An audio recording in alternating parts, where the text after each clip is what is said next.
পিরোজপুর জেলা প্রশাসনের দিকে এবং সাংবাদিক মিডিয়া যারা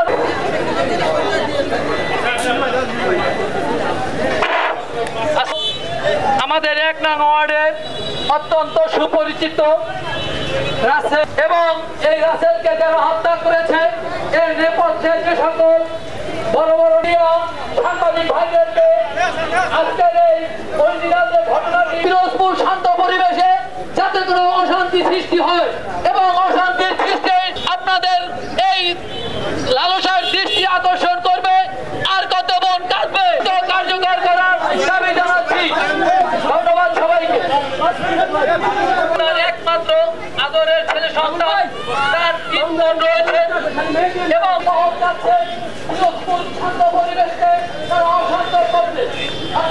নিহত রাসেলের আম্মা তার মুখ থেকে ২-১টি কথা শুনতে চাই। আপনারা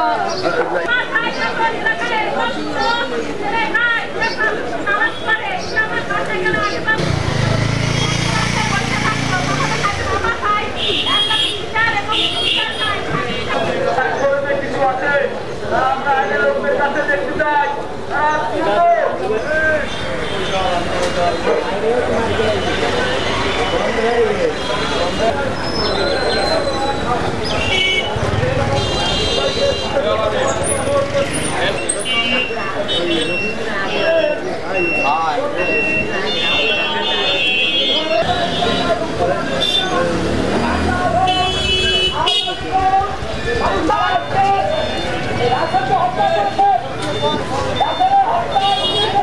কারা ডেকে দিয়েছেন আপনারা জানেন, কারা মেরেছেন আপনারা জানেন।